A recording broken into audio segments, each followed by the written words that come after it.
Sean, Stephanie, thank you for your courage. Thanks for the opportunity to be able to turn this amazing event in your life into something amazing for the community. Without your courage, we probably wouldn't be here. And I just want to say thanks and recognize that there is a lot of pain there, and we'll be there. We're going to go the distance with you.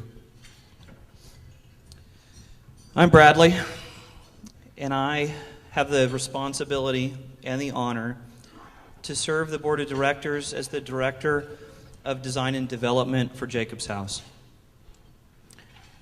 I too have spent some time in a hospital, in a hallway. I have 2 baby girls, both of which have survived, and they're beautiful kids. But I know what it's like to camp out in a hospital. I know what it's like to sit in the hallway and wonder whether or not when you go in to visit next, good news or bad. I suspect that there are other folks in this room who've camped out in hallways. I suspect that there are folks in this room who have had to go through these kinds of tragedies. My wife and I just went through this 3 weeks ago with her uncle in ICU. We have a choice, and the choice is to go along to get along or do something about it. I choose to do something about it. We've had a great chance to sit with some really great minds and go through this vision that we've heard about. And this vision in words needs to turn into something, and so we're getting ready to do that. The vision is a home of refuge for families and loved ones of those in traumatic medical need, to find hope, comfort, peace, and inspiration. Let me go back and read that last part one more time, because you can't just build a building here. You have to fill it with some things, and you have to fill it to the top. You have to fill it with hope, comfort, peace, and inspiration. That's my task, and I ask you to help me with it. I'd like to go through and talk just a little bit about how you can build a house or a home that can do this. This is more than a mere house. It's more than a mere building. We're talking about being able to provide accommodations for 25 families in 25 rooms at 25,000 square feet. We imagine it's going to be 2 stories worth of a building, and we absolutely want to see it located in southern Temecula Valley. We want it to be part of the new hospital that's coming in. We want it to be able to be a resource in the community that we'll all see as an asset. My task with some of the other folks on the board of directors is to try to figure out how to take a structure and fill it with hope. And I think we can do that. We have a director of program services, and that director of program services is going to be working with our design development team to understand what kinds of facilities are required inside this building to provide counseling, community outreach and resources, and support, not just for families that are in the hospital, but for families who have been to the hospital or might be coming to the hospital. We'll talk a little bit more about a continuum of care as we get to the end of the presentation, and that's part of the goal. Comfort. I know what it's like to sit in a chair in the hallway. I know what it's like to shower in the bathroom. I know what it's like to live out of an overnight bag. We don't want that to have to happen to other families. We want to be able to provide hotel-type accommodations in this building. We want to be able to provide common areas of a kitchen, of a family room, laundry services, all the comforts of home, so that as you're racing off to the hospital to take care of your loved one, you can do exactly that.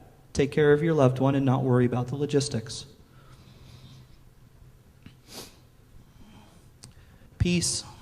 How do you fill a building with peace? Well, We've been working with some local landscape architects, and we've come up with some ideas. Some of those ideas are to build a lush garden around so that folks can get peace. They can get away from the hustle and bustle. One moment to exhale might be all someone needs to keep their sanity. And we'd like to be able to provide that. Here are pictures of the City of Hope, and it will be a model for us as we continue to move forward and try to understand how we're going to take this vision and put it into something real. The last piece, inspiration, you just heard a little bit of it. A little bit of it is a media room in which we get to hear Jacob. We also get to hear the comforting words that he has. And it's amazing the message that he provided and where we currently are and how poignant it all is. We want to be able to provide reading resources and outreach resources in a library and a media center. The media center would be used for family entertainment as well as these presentations such as the one that we want to put in there for Jacob. We are, like I said earlier, going to be going the distance.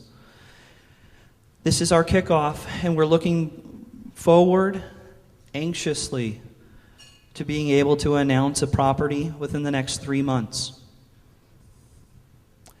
We'll talk a little bit more about the property, but that's the stage we're in right now. After that, we're going to be going through an entitlement phase to make sure that we can build on the property, be dealing with some plan approvals, and finally, construction activities to see that ultimately we get a chance to build Jacob's house. We've talked a little bit about the pain. We've talked a little bit about the anguish and the logistics of trying to live in a hallway. I would challenge each and every body here to find someone in a white shirt and talk to them about something that you might be able to offer to them to be able to help us build this dream, to be able to help us help this community. And like Sean, I imagine this as much more than a building, but a service to the community, an asset to the community. And once we get this one licked, we're going to go somewhere else and do it again.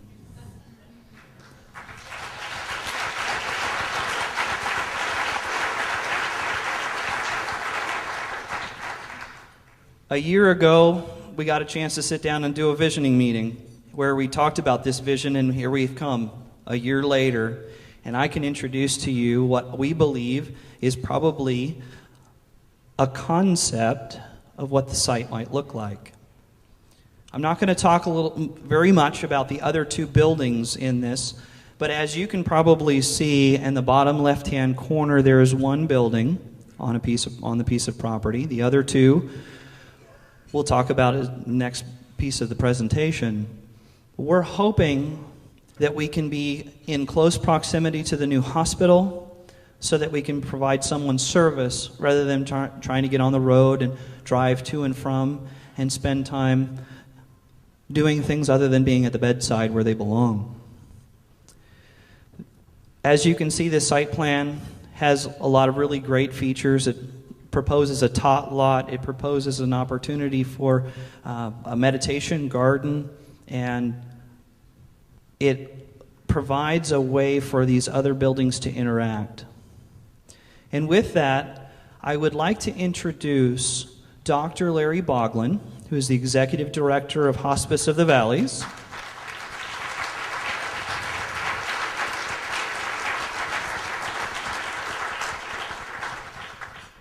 Where we're going to talk a little bit about the synergy on this site and some of the things that add to the value of this piece. Thank you.